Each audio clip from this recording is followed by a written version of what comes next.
So I'm going to kind of walk through a bunch of different stages of progression through a game development career and give a bunch of tips and tricks and tools and things that I have found useful or beneficial throughout my evolution as a game developer. And so early on, if you were just starting out, kind of one of the most formative or foundational things you need to really think about is why you're making video games at all.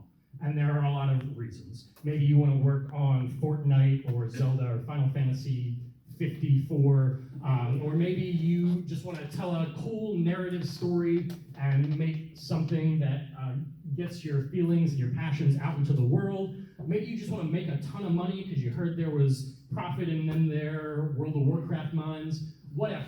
There's not really a wrong reason to enter game development. It's a big industry. There's plenty of room for all of you. But just to frame this discussion and kind of narrow our focus a little bit, I am going to focus on this last bullet point, which is you just want to make something creative or expressive, or you just want to make games. You found that you've got this itch to produce something and you want to get it out into the world. And I'm going to talk about those other things as we go, but that last thing is going to be kind of my focus. And so one of the first things that I recommend when you are just approaching game development is just to start keeping a design journal.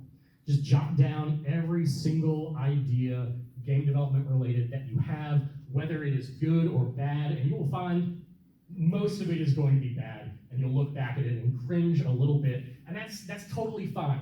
The purpose of the design journal is not to be this pristine Bible that is your magnum opus to the world. It's to just collect your thoughts and your ideas and give you a place to ruminate on them. I'm of the opinion, and you might disagree with this, but I'm of the opinion that creativity is largely a numbers game. You throw out 1 million ideas and you hope 3 of them stick. And you expand on the ones that stick, and you evolve them, and you refine them, and you throw away the ones that don't. And it's not always immediately clear which is which, but as you develop more and more and more, you kind of get this sense for what is good and what is bad, and what you're passionate about, and what you want to approach further. And then after you've started doing that, start making games. End of speech. That's it. We're done. No. There is an incredibly low barrier these days to making games. It used to be, back 15 years ago, if you wanted to make a game, you needed to be a programmer, or you needed to know a programmer. These days, that's not really the case. Any artist, any designer, any musician can sit down with tools that other people have developed, with frameworks that other people have built up for you, and you can start making games and have a game within the day, really. If you just Google how to make game, you will probably find some tutorial that will have you up and running within 3-4 hours, maybe. So a lot of this talk going forward is going to be showing you some of those tools and some of those things that might be useful. So when you are just starting out with game development, there's an overwhelming number of tools, an overwhelming amount of information, and some of it seems valuable, and some of it's hard to decipher what's good and what's bad and what's just nonsense.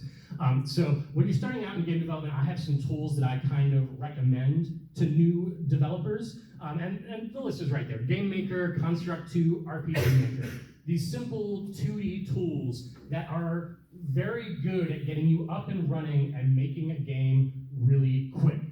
They do definitely have their limitations, like all of these tools are in 2D, all of these tools you hit a wall at a certain point, but to get going with game development, they are very good entry-level tools that you can use with no programming experience, with no game development experience, by taking these tools and then using the internet, using books to gather tutorials and resources that can help you with those introductory games, with that getting started process.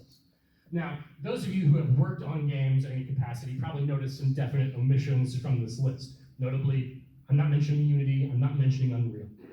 And the reason for that is those tools are perfectly serviceable, but they tend to come with a lot of background, a lot of assumptions, a lot of ways that they want you to make a game. And so you end up learning these environments and these tool sets and these complicated factors while also learning the fundamentals, and I think it just adds that extra barrier to entry that it can be a little daunting.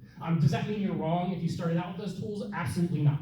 If you open up Unity and you say, hey, this super clicks for me, I want to keep pursuing this, totally. That is totally a valid thing to do. I teach simulation games at Wake Tech. We start out with Unity, and a lot of people find success doing that. But me personally, I think a more gentle learning curve can really benefit you in those early days. And then as you're using these tools to make games, you're going to find very soon that you need extra tools to actually produce content to put in those games, and especially art. 2D art tools, there are a million out there. Photoshop is kind of the de facto standard in the industry for a lot of 2D work, but it can be pricey, so there are free alternatives like GIMP. If you're doing like pixel art based games, Sprite is a really good pixel art tool, but that is narrowed down to pixel art. It's not super great for a lot of other things.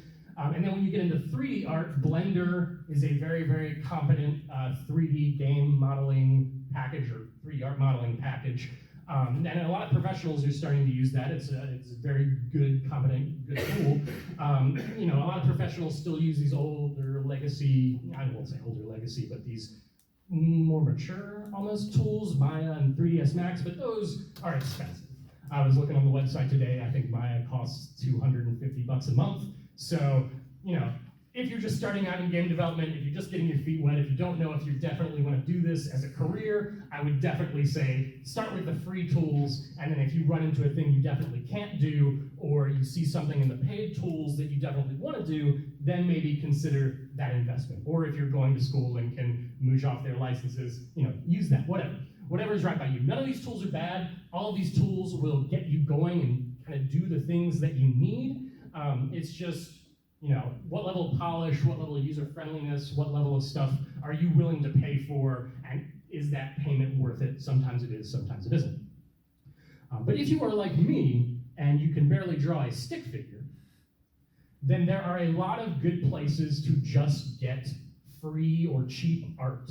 And sometimes you can just use that for prototyping or setting up your intros, your starting points for your games. Sometimes you can ship games with this kind of stuff. One of my most popular mobile games was made using a $10 art package. So Itch is one of the best places I've found for getting art to kind of ramp up your game development. It's if you haven't been to Itch, it's a game marketplace, but there's a little button on the left that says game assets, and there's a ton of game assets that people have put up there either for free or for some fee, and they run the gamut from really good to really bad, so you gotta do your own curation, but there's a lot of good stuff to be found there. And here there are a bunch of other websites, I'm not gonna list them all off, but also if you need assets for your games, the Unity and Epic asset stores, even if you aren't necessarily using Unity or Epic, they have a lot of stuff that might be beneficial to you.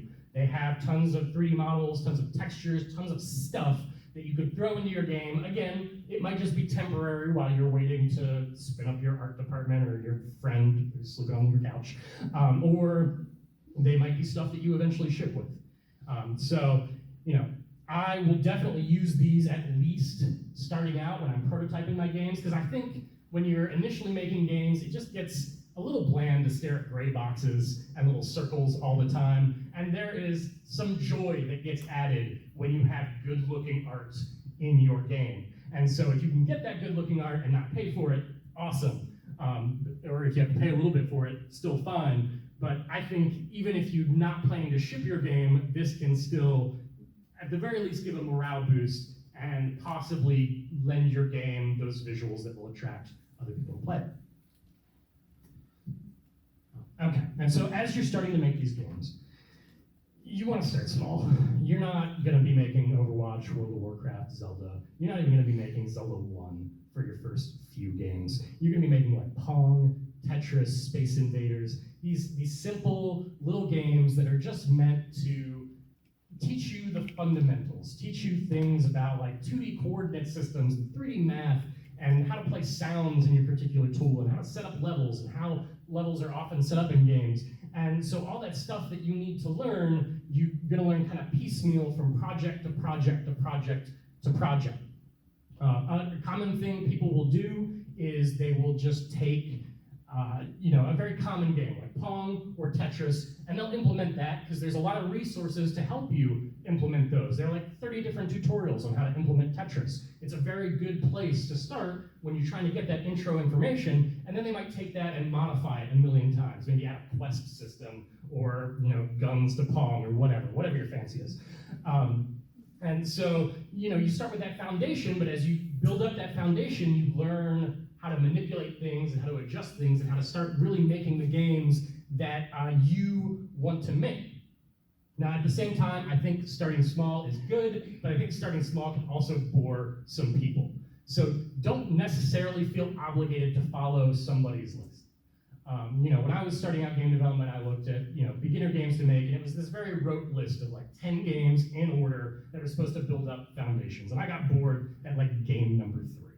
And so I just deviated, and I was like, okay, F it, I'm gonna make a JRPG and see what happens. And I did not finish that project even a little bit, but I learned so much from that unfinished project that I would say that it was definitely worth it, even though I didn't have something to really show off to my friends at the end of the day. I learned a lot about how to manage a bigger and bigger project, and so although I failed by a lot of senses of the word, I came out of it as a better developer. So if you get bored, don't feel obligated to be small. Just go do what you want, and if you fail, fine. You learn some stuff along the way, and that'll make for a much, much better experience than trying to make a game that you're totally uninterested in, getting bored, and then bouncing off of it. Your first 10 games are going to suck. They're just going to be awful. Nobody's going to want to talk about them. Nobody's going to want to hear you talk about them. They're just not going to be very good. That's totally fine. That is part of the learning process of really any complicated thing. I liken game development to learning a musical instrument. There is a point in time where you are all thumbs, you can't play a single chord, you can't do anything, and you struggle and you get angry and you smash a guitar against the wall. I cannot play a guitar. Excuse me. But then eventually it starts to click and you start to get better and you start to get better and you start to get better, but it takes time. It's not an instant process by any means. It's not a process you get through in a month or 2 months by any means. Game development is definitely a learn by doing, learn by experiencing thing. And so to do that, you just have to do that. You have to make the games and make the rubbish so that you can eventually get up to the point where you're not making rubbish and you're making things that feel good. There are outliers to this, of course. We've all heard the stories about people who made their very first game, Chained Echoes, I think recently came out. Guy's first game, but he spent 7 years on it. Those are such a small percentage of what actually happens. This picture on the screen is a picture of one of my early iPhone games. It wasn't even one of my first games. It was probably like my 20th game at that point, and it sucks. It's not good at all. I'm kind of ashamed of it. Luckily, you can't find it on the iPhone store anymore. But that's fine, because every game I've released since then has been better and better and better and better. So one of the things I will say is as you're building out these small games and as you're fleshing them out, it is never too early to start integrating yourself into game development communities and to start introducing yourself and to start getting to know people. Welcome, you are already on the first step to doing that. So a lot of meetups, there are a few meetups in the local area. Triangle Interactive Arts Collective is a banger. Raleigh Independent Game Developers is, I think is great when I run it.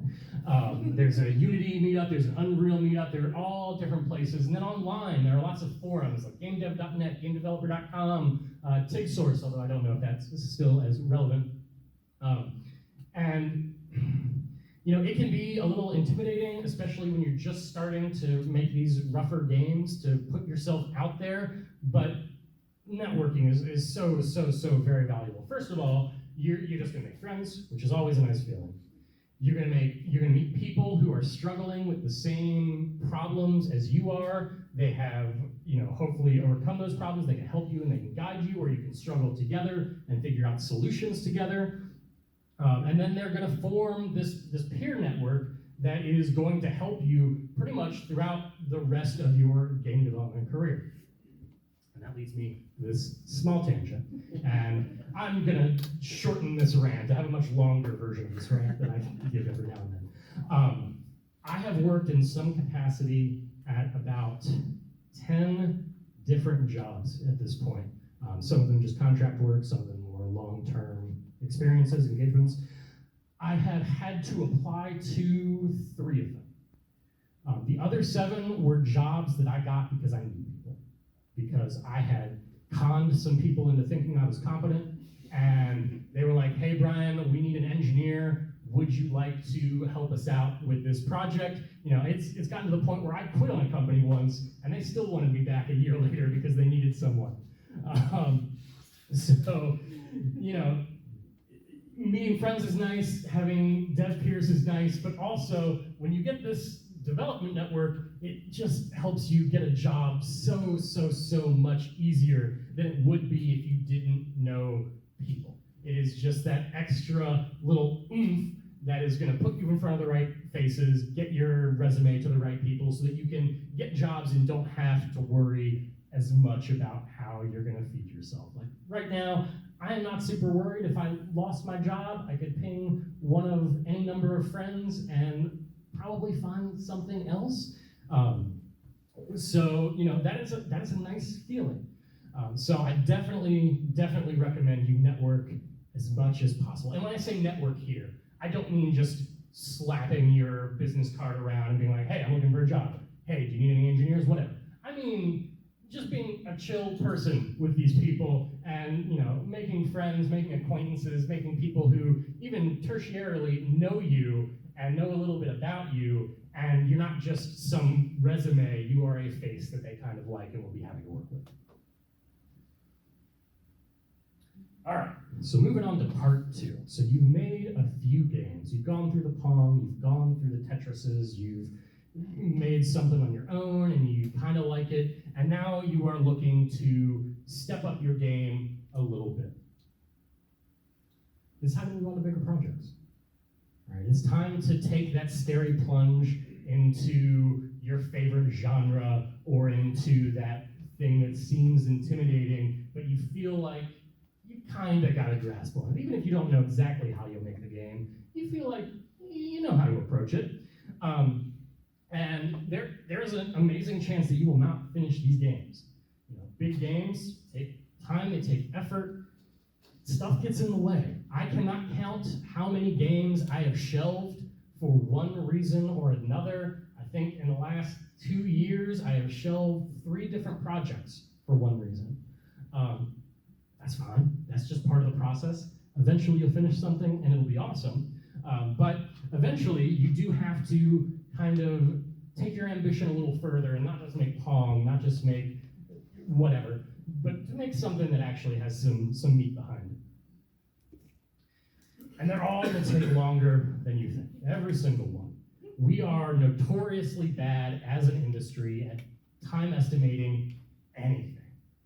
You talk to an engineer, if he says it's going to take 2 weeks, it's probably going to take a month and a half. You talk to an artist, they say they'll have that out tomorrow, you may never speak to them again. It's just, this time estimation is hard. Nobody really does it well. There are a few people that can kind of get it within the ballpark.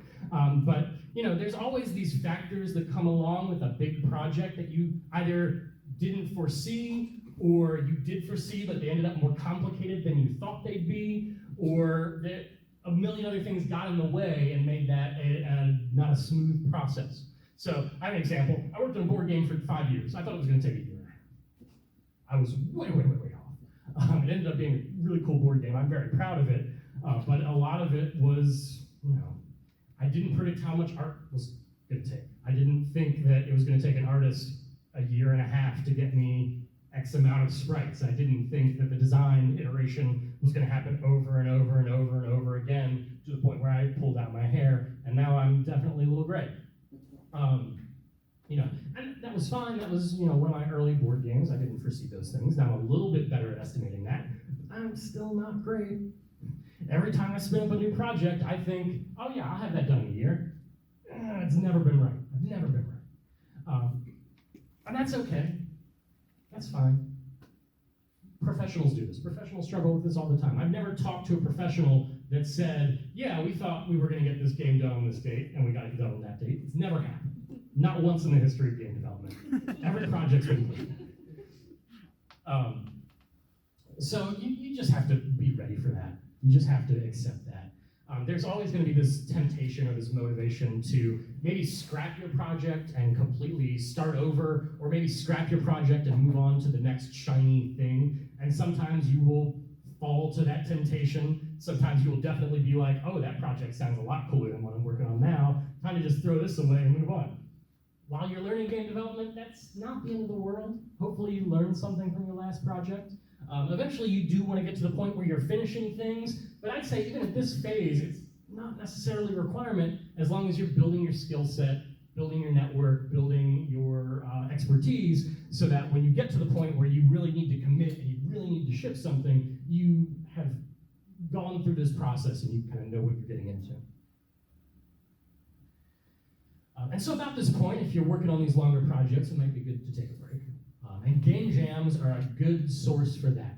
If you've never participated in a game jam before, it's usually a very short development time where you make a game from start to finish. Usually it's 48 hours to 72 hours, so 2 to 3 days, where somebody will say, hey, make a game in this theme, and you and a group of people will scramble and lose a lot of sleep and try to put something together. And sometimes you'll come out with something really cool, and sometimes you won't, but it can just be a really fun experience. It's also another good way to network with people, and another good way to just hone your skills at prototyping and at kind of estimating or realizing how bad you are at estimating how fast you can get things done. Because when you're under that time clock, there's a lot of stress there, there's a lot of motivation, but it can also be a lot of fun. It's a great community event, it's a great way for you and your friends to hack on something, and then when it's done, you don't have the obligation of shipping it or showing it off to the world. You can just kind of move on with your life and say, yeah, I made this really cool thing. One thing I will say is that I do see a fair number of developers kind of stop here, in that they get to the point where they're semi-competent at game development, and they just start doing game jams, and more game jams, and more game jams, and then they never really make anything beyond a game jam. And if that's your ambition, that's totally fine. Like I said, there's no wrong reason to get into game development, but if you want to do this professionally or do this a little bit more seriously, then eventually you gotta kind of do something bigger and not just focus on game jams every other weekend. But if you are interested in game jams, one of the biggest ones is the Global Game Jam, which takes place every year. It's usually an in-person event where a bunch of people develop together. Itch.io also runs a ton of game jams with various themes, everything under the sun. If you want to make a Western roguelike, they've probably got a game jam for that. If you want to make a first-person shooter in 7 days, they definitely have a game jam for that. And so now, as you're building these bigger and bigger games, you're going to find that the tools from before have kind of reached their limit. Those tools are definitely good tools, and people ship professional games on those tools, but they also definitely have their limitations. So I'd say at this point, this is probably a good time to start considering what I'll call the big boys, for lack of a better name. The two biggest right now are Unity and Unreal. Godot is a newer one that's kind of coming in from behind. But I'd say Unity and Unreal have market dominance at this point in history. Which one do you pick? Whichever one sings to you most. It doesn't really matter all that much. You'll probably do a little bit of initial research. You'll probably play with them a little bit to see which ones resonate with you and your learning style and your development style the most. But I would say there's not really a wrong choice unless you're developing a very specific type of game. Like if you're developing a 2D game, throw Unreal away, use Unity. If you're developing a AAA 3D game, throw Unity away, use Unreal. But if you're developing anything kind of in between those, it really doesn't matter. Just pick an engine, learn it, run with it. And I would say probably try each of these for 2 weeks to a month, see which one is really clicking with you, and then just kind of commit. There's a lot of knowledge to be gained by digging real deep into a game engine and focusing on making non-trivial, complicated games in that game engine. So you learn so much about game development, but you also learn so many of the intricacies of these tools, because these tools definitely have their own quirks, their own complications, their own things where, I'm a professional software engineer, I focus mostly on Unity these days. If I had to migrate to Unreal, I could do it, but it would be a learning curve. It would be a rough couple months. The more and more you're ingrained in these, the more and more you don't have to worry quite as much. That said, if you're very engineering minded and you want to try making your own game engine, go for it. I see a lot of people doing that, probably more these last few years than in the last decade, honestly. It can be a fun experience, but it also requires a level of technical competency, and it kind of distracts from the process of making games. And I personally am more interested in making games than I am in making game engines. And around this point, it's time to consider specialization. There are very, very few people that are good programmers and good artists and good musicians and good designers. Probably 0 people that are all 4 of those. Sometimes you get 2 of those in one person. Usually you get 1 of those in one person. I am a good programmer. I am not good at anything else. That's not true. I'm a good programmer. I'm an okay game designer. I know people who are great artists, who are not technically minded at all. They're not going to program at all. That is totally fine. Especially if you want to work in the game industry, if you want to work at a company, most companies are not hiring jack of all trades. They're not hiring these combination people. They're hiring programmers, they are hiring artists, they are hiring designers, and they are kind of siloed in between each other. The programmers don't touch art, the artists don't touch programming. There are a few job roles where there is some intermingling, and that's where you get those unicorns that have those combinations of skills. But for the most part, we specialize and we get deeper and deeper and deeper into those specializations. Like me, personally, I'm a gameplay engineer. If you ask me to do graphics programming, would be a very bad day for me. But that's because I've been doing this for 15 years. I've gone down one road, and I've liked it, but there's so much about those other roads I didn't take, and those other roads are so long and so complex and so nuanced that if I were to try to hack them, I would not be good at it. So I definitely I would definitely recommend you consider specializing in the thing you do well, or the thing you like doing, and then as you get into that, you'll go deeper and deeper and deeper down that rabbit hole, and you will end up a very good person in that field who is also kind of at least versed in the other fields, and you're also just more employable, and all sorts of other benefits. But once you start doing that, it becomes harder and harder to make games on your own. I find that whenever I try to spin up a project on my own, I have a really rough time, because I'm like, oh yeah, I'll do the art, and then I open up a pixel art tool and I put down 3 pixels, and I'm like, oh no, I'm not going to do this. So, if you're still in the non-professional phase, but you're making bigger projects, it's time to start considering teaming up with people who can fulfill the roles that you can't necessarily fulfill. And this can be hard. The process of finding people to team up with is an uphill battle. I have tried to team up with so many people, and I have seen so many people just vanish into the wind. And also, you just have to let go of some level of control in your project. Once you team up with people, you're not the only stakeholder. You're not the only person who gets a say. Unless you're paying them, then that changes. But if you're just teaming up with people, then they have a say in your project, and they need to have a say in your project to have any sort of investment. Now, I will say that there is a difference between finding allies and recruiting people.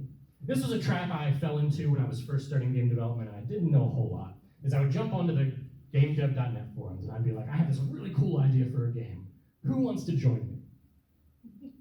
And then I'd hear a bunch of crickets, and then I'd eventually get like one response. And I'd talk to that person, I'd be like, here's my really cool idea. And they'd be like, yeah, let's do it. And then a week would go by, and they're like, yeah, I'm really jazzed about the idea. And then another week would go by, and I never saw them again. Never talked to them again. That happened to me like 11 times before I got smart. To be fair, I was young, I was dumb. I actually got scammed once, where one person pretended he was an artist for 2 weeks, and then came out and was like, no, I don't know how to do any of this, and then messed up my wiki and did a whole bunch of damage. It was a bad experience. So, the moral of this story, don't try to recruit people for your dream project. Don't try to get unpaid laborers to make your game, because it never works out.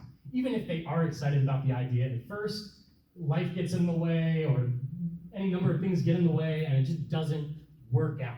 If you are going to if you are going to team up with people, it kind of needs to be a little bit more organic. It needs to be a little bit more collaborative. It needs to be people you trust, people you kind of intrinsically trust. Don't go on forums and try to recruit people. It never ends well. Find people that you're like, hey, I know you're a good artist. I know you got some free time. Maybe you'd like to hack on this thing with me. And hopefully that works out, but not always. You've got to be ready for the possibility that even one of your friends can let you down, and not get too worked up about that, not get too grumpy about that, because it is really hard to find teammates who work with you for free. It's just difficult. And now, once you're starting to work with teams, you get all sorts of new development problems that come along with coordinating teams.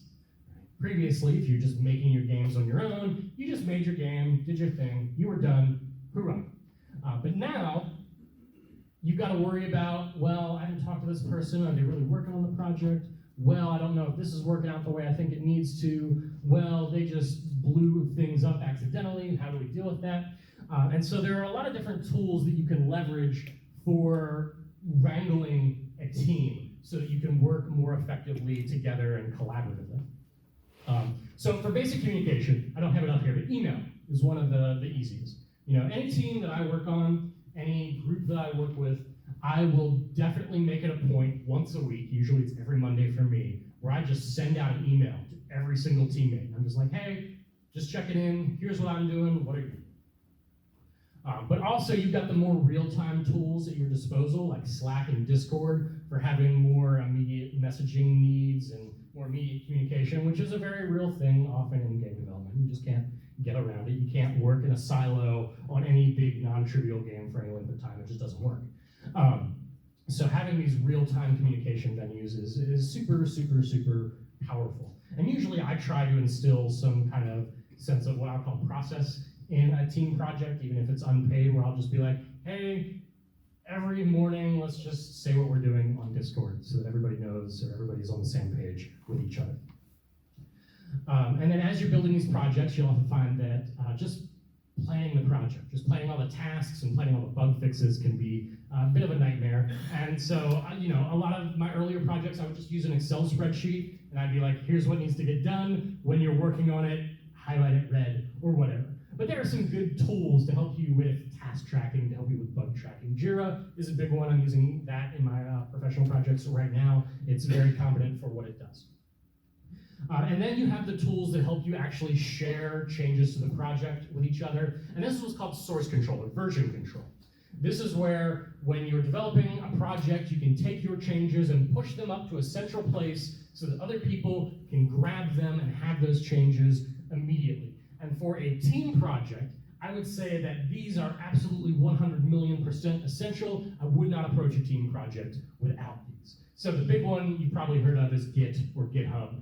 It is just a place where when you make changes to your game, you push it up into a repo, and then other people push their changes up, and there are systems in place so that if you're editing the same files, you don't mangle each other's changes.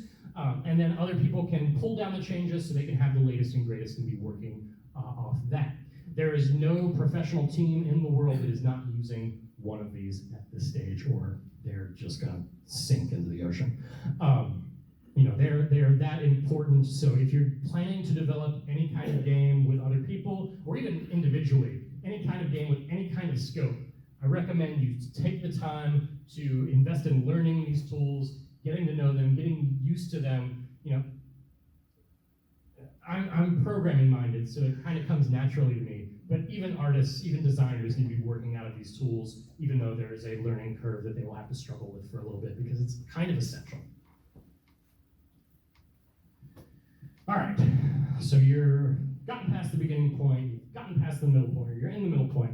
So now I'm just gonna have like a grab bag of tips. This isn't really as focused as the previous two sections. This is just stuff that I have found useful in some way, shape, or form.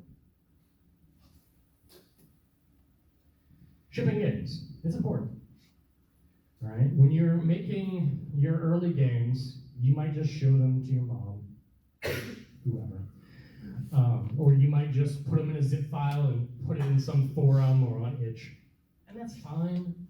But there's so much experience you gain from actually taking a game and putting it on Steam or putting it on the iOS App Store or putting it on whatever marketplace that you just won't get when you're just dealing in or working in isolation.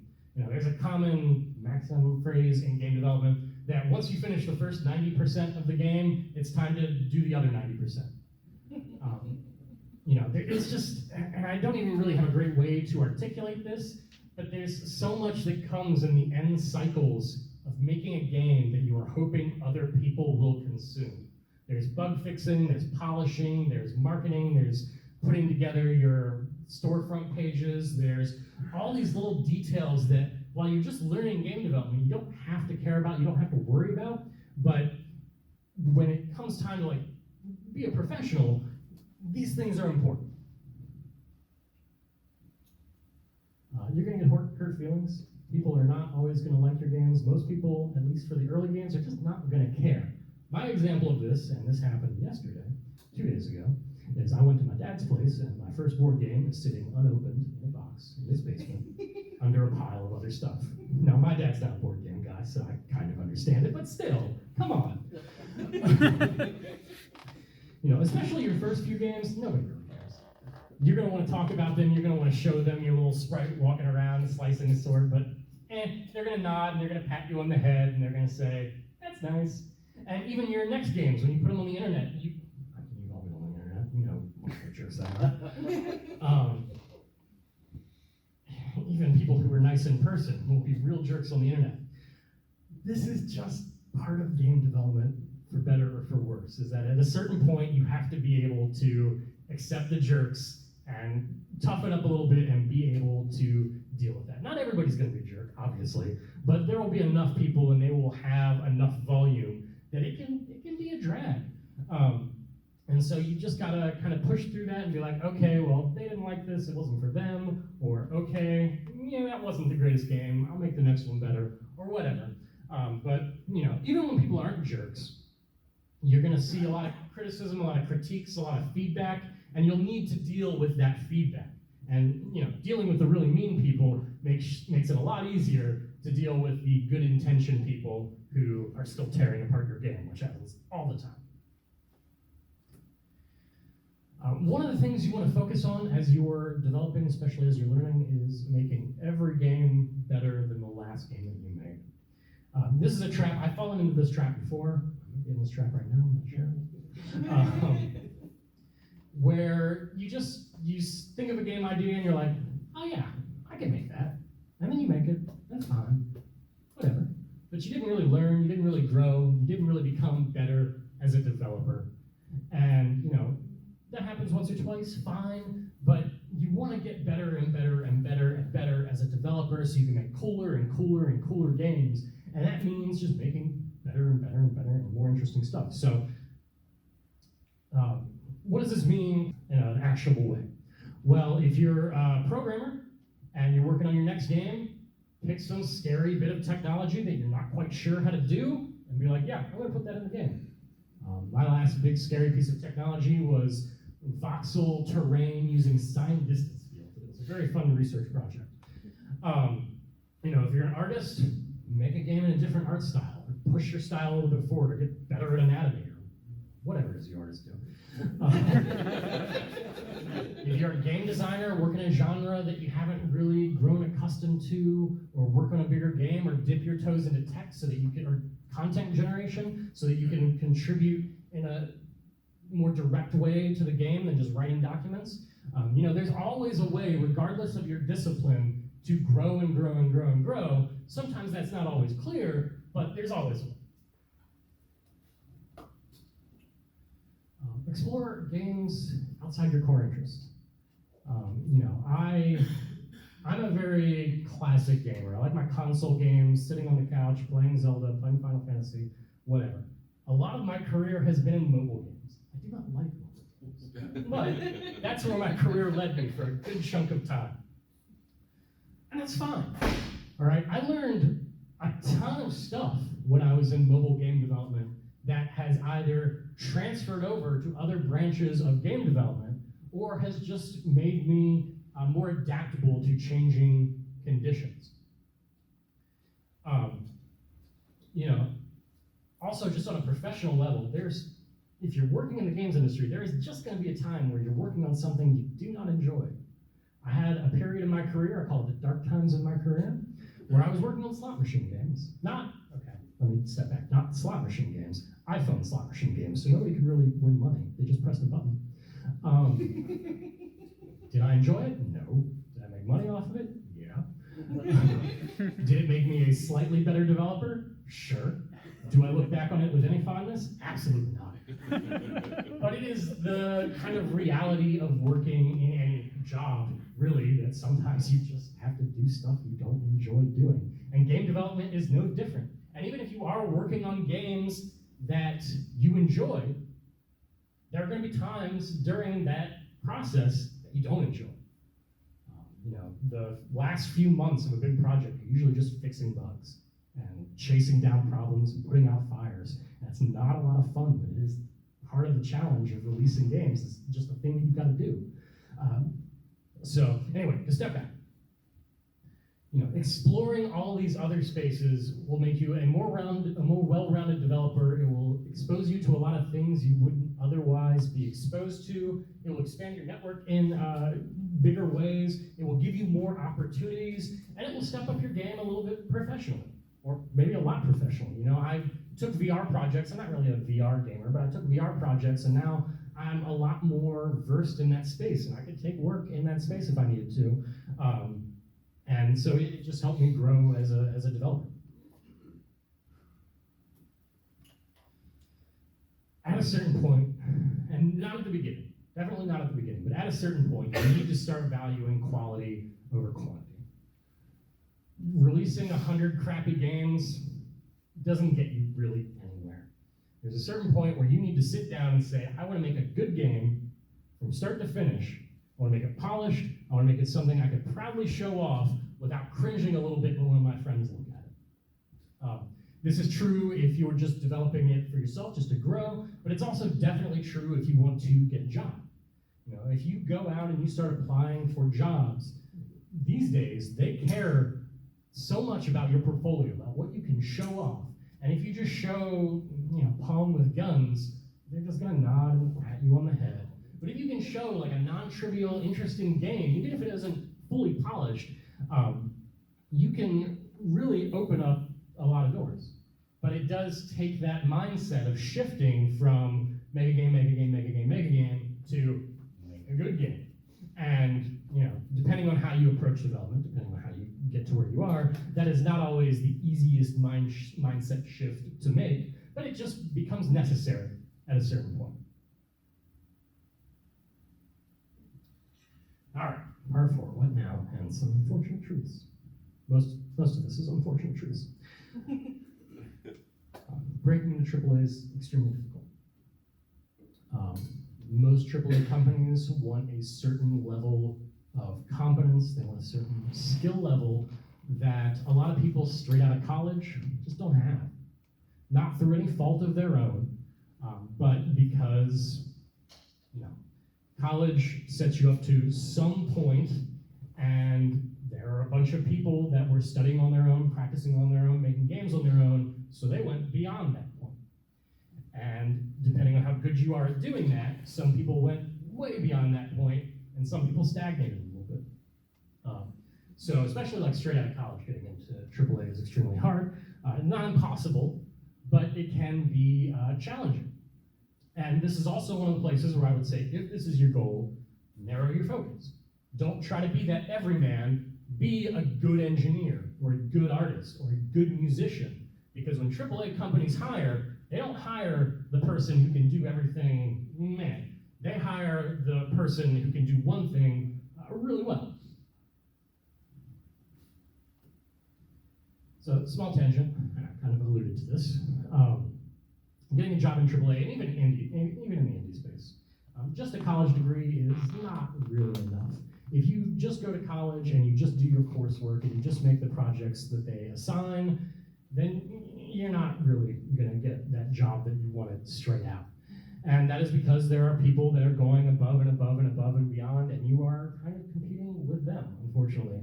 You know, should that be the case? I don't think so. I think if you put in the work for a degree, you should kind of have an entry point.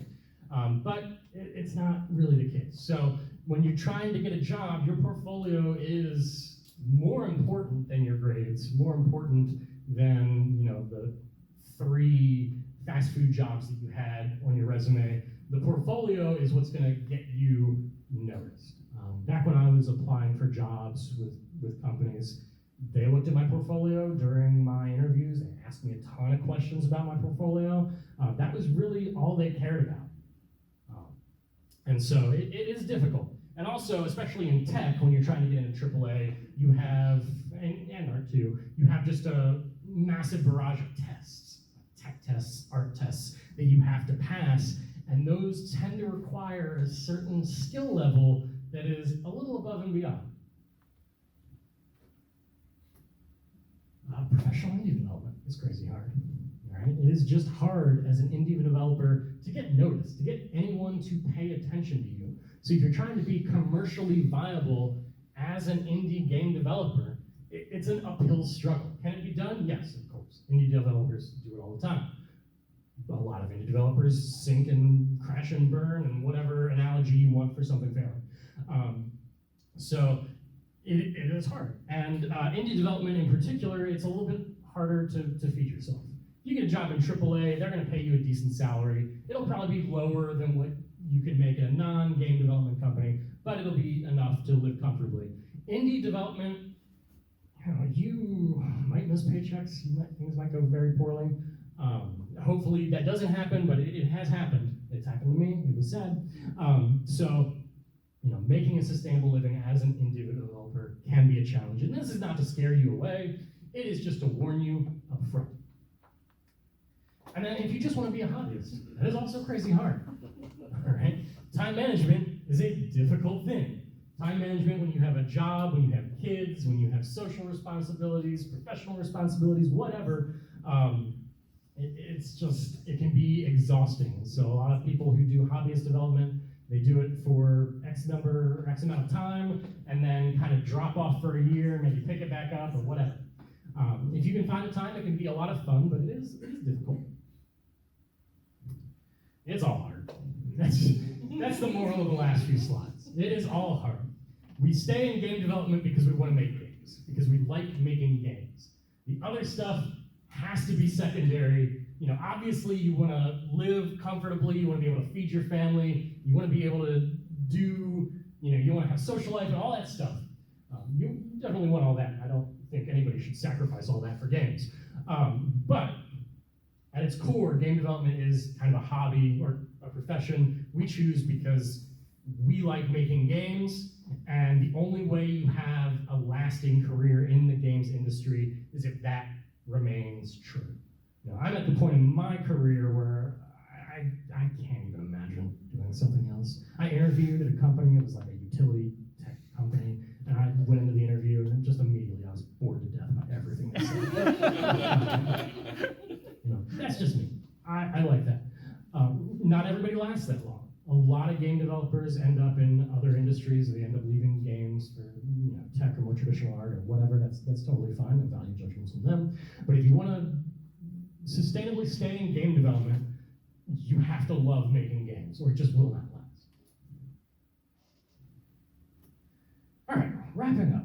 I don't know how fast I talked. Hopefully this was a decent time. Shameless plug. I'm working on an indie game. I'm also doing contract work for a game that launches Monday, but I'm not plugging that right now. So I'm working on an indie game called Secrets of Wind. There's a page up on Steam right now. It's coming out sometime or another. And that is it. So I'm open to questions, comments, concerns, thoughts, feelings, hopes, dreams, whatever.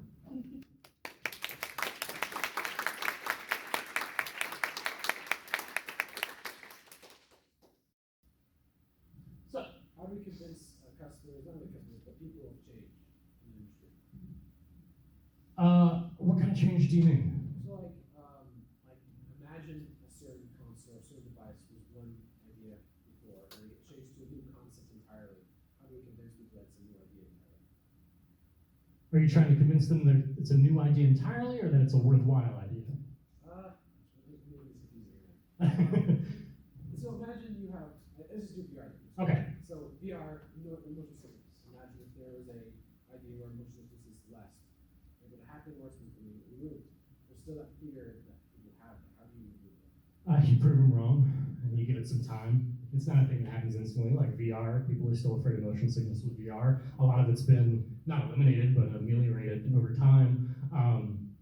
You just prove them wrong, and you keep proving them wrong until eventually they're like, oh, okay, this kind of works. I'm having fun with this. When do you know when you should go forward with the concept idea or shelve it? That is to a large part a personal decision based on a lot of factors. So when I am deciding whether I should go forward on an idea or shelve it, usually I'll come up with a rough sketch of an idea on paper. And I'll read it a couple times and I'll be like, does this have any possible legs? And if I decide no right there, just tear it up, throw it away, move on. But if I decide it might potentially have some merit, then I'll start prototyping. And I'll prototype and I'll iterate until either I hit a dead end and I'm like, no, I just don't know how to make this fun. Or until I find a point where I'm like, okay, this has legs, let's move on. And that will change depending on the nature of the game, the nature of what you're making, and how the prototypes are going. It might be that 2 prototypes in, I'm just like, this sucks, I don't want to work on this anymore. Or it might be that 10 prototypes in, I'm like, I still want to make this work. And so that can largely be a function of your passion for it. There's also a little bit of, if you're trying to do this to make a living, some market research that goes in, some feasibility research, where you look and you're like, can I make this in a reasonable time frame? Can I possibly get this game out in a way that makes me profit and makes this sustainable? Those factors vary from developer to developer, but it's definitely always a question. But I would say most games, when I'm deciding, they at least make it to the prototype phase, and after a couple prototypes, I kind of make a decision on whether I want to pursue it seriously or whether I just need to throw it out. One more question. Sure. I remember you said you were a teacher, right? Yes. Are you a teacher like that? Yes. What do you teach? Programming 1 and 2, Brett. Oh, I'm taking you next semester. All right. Yeah. So you work now at a studio? I have my own studio, and I do contract work for a different studio.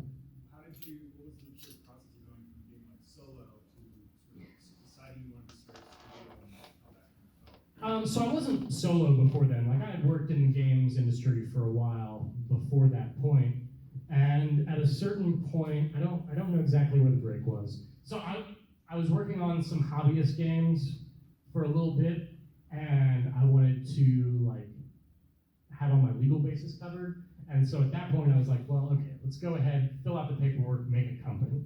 And then I let that, go on its own route for a little while. And then I don't know the exact shift, but there was a point where I was just like, I'm tired of working on other people's dreams. I want to work on my own stuff. And so these days, I mostly do 50% my stuff, 50% company, or 50% contract time. The contract time is largely to, pay bills.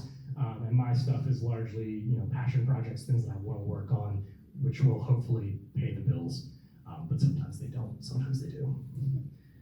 Do you have other employees, or is it just more of a shell? I contract out people. So right now I'm contracted 3 artists for my current project. 1's active and 2 their roles have kind of finished up. Most of the time I will have at least 1 contractor, sometimes 2, depending on my needs at the time. Yeah. So I have a question. So since you went from working for other people and working on games on your own stuff and deciding I'm just gonna be I'm doing this independently, what's sort of my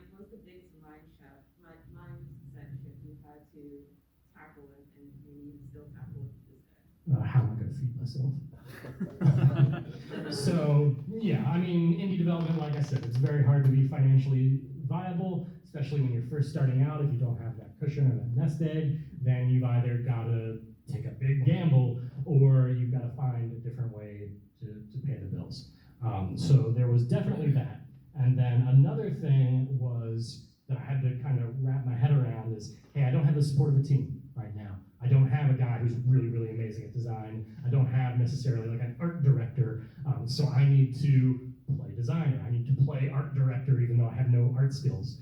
So kind of falling into those roles that I hadn't really had to think about or worry about was definitely something I had to start thinking about and learning about. Luckily, I had done some indie development prior to that did involve me contracting people, so I wasn't like, totally green to it, but there were still plenty of learning curves in that process. Other things. Oh, sorry, hard to see that. Sorry, I've been doing game development for a little over a year now, Mhm. and a problem I find a lot is whenever I get a problem, I don't really know what I don't know.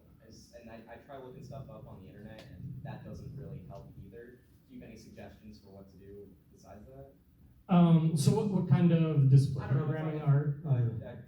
Just general design stuff. Like- General design stuff. So design is a little bit hard to find like tactile, actionable resources because a lot of even design books by professionals are often just like, it depends. So I don't know that I have a lot of good answers here. My answer with design stuff tends to be try 100 different things and see if any of them solve my problem or make things better. Definitely one thing that does help with design is having a network of people that can playtest your games and give regular feedback, and they can kind of nudge you toward what's working, what's not working. So like at the company I contract with, every game that they make, they just have a button where you can press a button to give feedback immediately. So there's no friction, you don't have to like send out surveys or talk to people, it's just send feedback. And they very much nudge their design process based on that. As for things that you don't know, that just comes with experience. That comes with making a bunch of games, and then eventually you know some of the stuff. So there's always going to be a measure of that.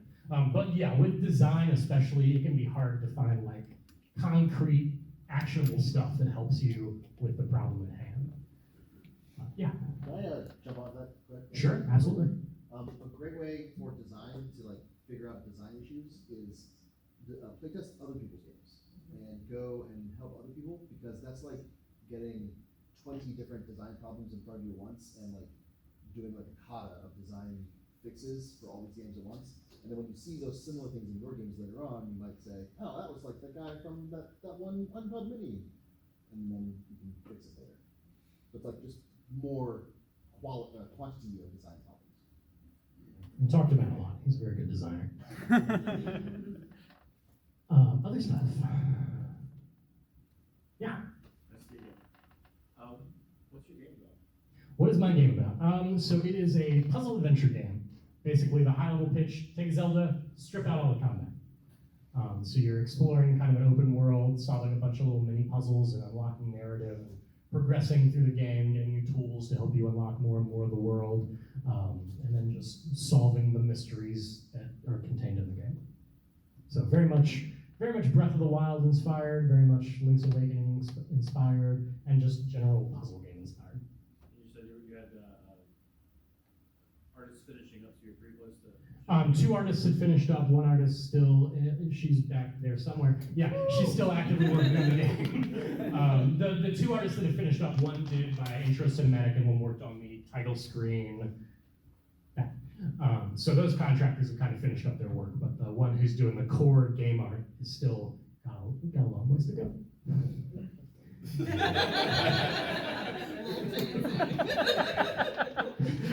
Other questions? Yeah. The tools break a lot. The tools? Yeah. Yeah. It's all durability. Everything breaks.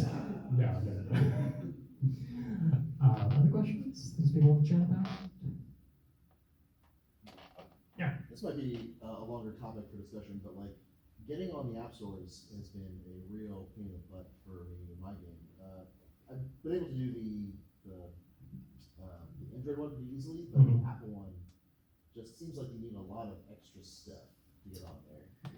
Have you ever deployed for Apple? I've deployed for both pretty regularly, although it's been a number of years since I did.